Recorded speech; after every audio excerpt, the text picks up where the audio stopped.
नमस्कार मंडळी, स्वागत आहे तुमचं ज्योतिष स्वादिष्ट किचन या आपल्या रेसिपी चॅनलवरती। तर आज आपण पाहणार आहोत चकलीची भाजणी आणि ही अगदी खमंग होण्यासाठी मी काही टिप्स सांगितल्या आहेत। त्या तुम्ही जर फॉलो केलात तर तुमची ही भाजणी खूप छान होईल आणि त्यापासून चकल्या अगदी खमंग होतील। तर इथे मी भाजणीचं परफेक्ट असं वजनी प्रमाण आणि वाटीचं प्रमाण असे दोन्हीही प्रमाण दाखवलेले आहेत। तुम्हाला कोणतं सोपं वाटेल त्या पद्धतीने तुम्ही भाजणी करायला घ्या। चला तर वेळ न घालवता सुरुवात करूया। आज मी तुम्हाला चकलीच्या भाजणीसाठी वाटीचं प्रमाण आणि वजनी प्रमाण दोन्हीही दाखवणार आहे। तर आपण पहिल्यांदा तांदूळ मोजून घेऊया। इथे मी 4 वाट्या तांदूळ घेणार आहे। हे तांदूळ मी रेशनचे वापरले आहेत। तुम्ही कोणताही जुना तांदूळ वापरायचा आहे। अजिबात भात चिकट होतेला तांदूळ चकलीसाठी वापरायचा नाही।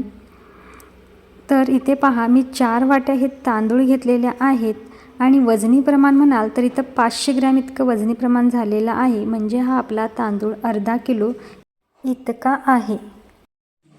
तर आता मी हरभऱ्याची डाळ इथे 2 वाट्या घेणार आहे।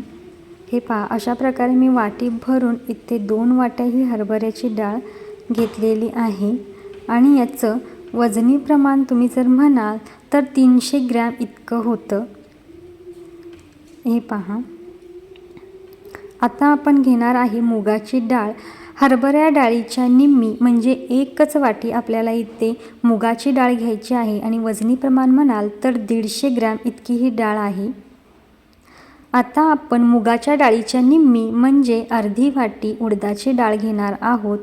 उडदाच्या डाळीचे वजनी प्रमाण म्हणाल तर 75 ग्रॅम, 150 ग्रॅमच्या निम्मे 75 ग्रॅम इतकी ही डाळ आहे। आता आपण पाव वाटी इथे साबुदाणा घ्यायचा आहे। वजनी प्रमाण म्हणाल तर 50 ग्रॅम इतका हा साबुदाणा आहे। आता आपण घेणार आहोत पोहे। हे कांदे पोहे करतो तेच पोहे आहेत, ते मी 1 वाटी भरून घेतलेलं आहे आणि वजनी प्रमाण आहे 50 ग्रॅम। त्यानंतर आपण इथे मी 1 वाटी धने घेतलेल्या आहेत आणि त्याचे वजनी प्रमाण म्हणाल तर 40 ग्रॅम इतके आहेत। तुम्ही अजून थोडे घेतलात तरी चालेल, काही हरकत नाही। आता आपण घेणार आहे जिरे। जिरे थोडे उग्र असतात त्यामुळे ते कमीच घ्यायचे। मी इथे 2 ते 3 चमचे जिरे घेतलेले आहेत आणि वजनी प्रमाणामध्ये ते 15 ग्रॅम इतके आहेत। पुन्हा एकदा मी तुम्हाला संपूर्ण साहित्य दाखवते। इथे मी 4 वाटे रेशनचे तांदूळ घेतलेले आहेत।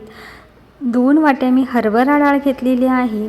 2 वाट्यांच्या निम्मी म्हणजे 1 वाटी आपल्याला इथे मुगाची डाळ घ्यायची आहे आणि मुगाच्या डाळीच्या निम्मी म्हणजे अर्धी वाटी आपल्याला इथे उडीद डाळ घ्यायची आहे। इथे मी पाव वाटी साबुदाणा घेतलेला आहे, 1 वाटी पोहे घेतलेले आहेत, 1 वाटी धने घेतलेले आहेत आणि 2 ते 3 चमचे आपल्याला इथे जिरे घ्यायचे आहेत। आता आपल्याला हे तांदूळ जे आहेत ते स्वच्छ असे धुवून 1 ते 2 वेळेला आपल्याला हे तांदूळ धुवायचे आहेत आणि धुवून झाल्यानंतर आपल्याला हे नितळत घ्यायचे आहेत। एका चाळणीवरती आपण हे तांदूळ घेऊन ते निथळण्यास ठेवायचे आहेत। तांदूळ व्यवस्थित निथळला पाहिजे। तर इथं आपला हा तांदूळ आपण नितळत ठेवलेला आहे, हे पहा। आणि तांदूळ नितळल्यानंतर काय करायचं, एका कॉटनच्या कपड्यावरती घरामध्येच हे तांदूळ सुकवून घ्यायचे आहेत।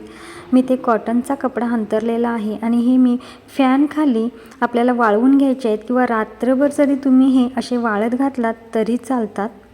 तर मी हा तांदूळ फॅन खाली वाळत घालत आहे। मी फक्त इथे तांदूळच धुवून घेतलेले आहेत। हरभरा डाळ आणि मुगाची डाळ आपल्याला ओल्या कापडाने फक्त पुसून घ्यायचे आहेत। धुतली तरी चालतात पण मी पुसून घेतलेत। आधी आपण तांदूळ भाजायला घेऊया। मी इथे गोलाकार अशी कढई घेतलेली आहे आणि ती जाड आहे।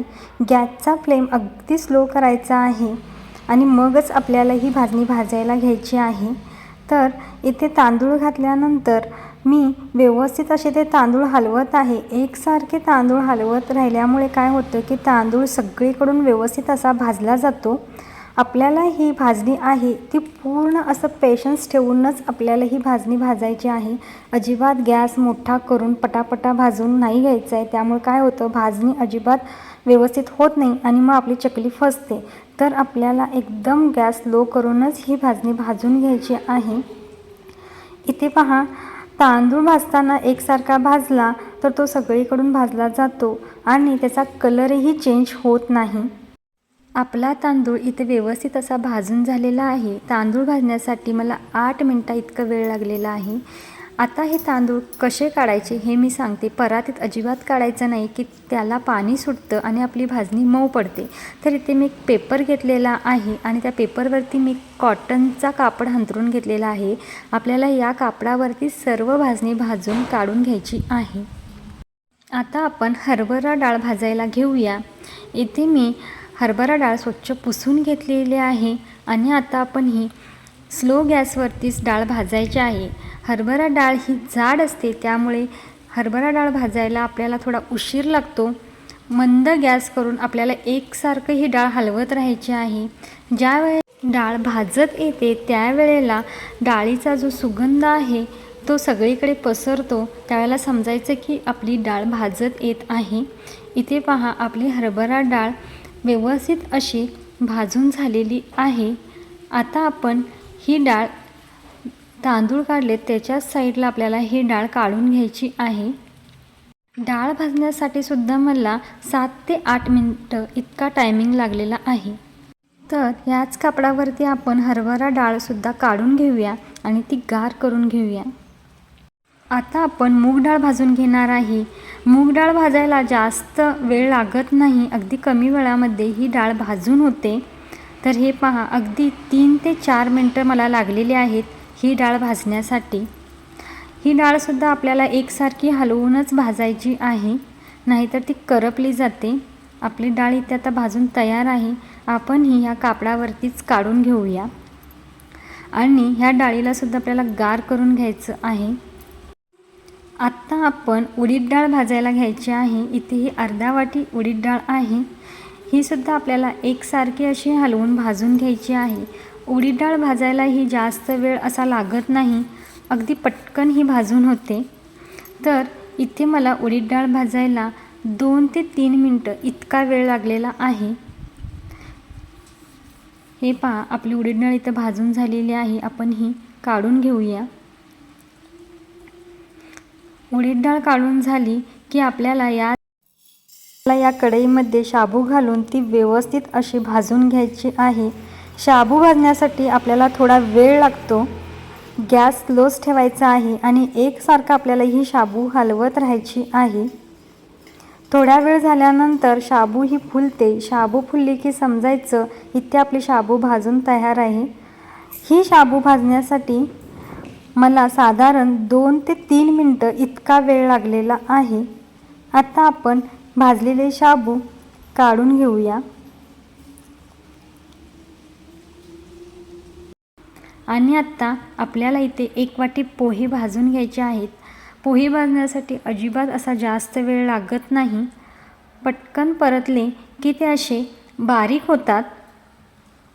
तर बारीक झाले पोहे की समजायचं की इथं आपले पोहे भाजून झालेले आहेत। हे पहा, असे पोह्यांचा चुरगळा होतो आणि ते व्यवस्थित असे भाजले जातात। आता आपले पोहे इथे भाजून झालेले आहेत, हे सुद्धा आपण काढून घेऊया।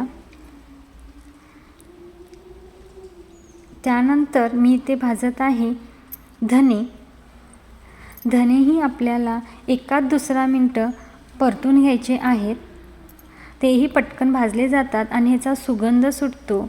धन्याचा सुगंध पूर्ण भाजणीमध्ये उतरतो। आता आपण इथे भाजून घेणार आहे जिरं। कढई इथे आपली तापलेली आहे, त्यामुळे फारसा वेळ लागत नाही जिरं भाजण्यासाठी आणि आपल्याला हे जिरे डार्क असे अजिबात भाजून घ्यायचे नाहीत। थोड्या वेळ परतल्यानंतर 1-अर्धा मिनिट आपण हे जिरे परतून घ्यायचे आणि लगेचच आपल्याला हे जिरे काढून घ्यायचे आहेत। तर अशा पद्धतीनं आपली इथे खमंग अशी भाजणी भाजून तयार आहे। आता ही भाजणी संपूर्ण अशी गार झालेली आहे। आपण ही एका परातीमध्ये मिक्स करण्यासाठी घेऊया आणि ही भाजणी मिक्स करून आपल्याला ही सर्व गिरणीवरून दळून आणायची आहे। आपण जर गिरणीमध्ये गेल्यानंतर सांगितलं की ही चकलीची भाजणी आहे तर ते आपल्याला बरोबर असे दळून देतात। ही खमंग अशी भाजणीची रेसिपी तुम्हाला कशी वाटली हे मला कमेंट करून नक्की सांगा आणि अशा प्रकारे तुम्ही भाजणी ट्राय करून पहा। व्हिडिओ आवडल्या असल्यास व्हिडिओला लाईक करा, शेअर करा आणि सर्वात महत्त्वाचं चॅनलला सबस्क्राईब करायला अजिबात विसरू नका। पुन्हा भेटू अशाच नवीन रेसिपीसोबत, तोपर्यंत बाय बाय।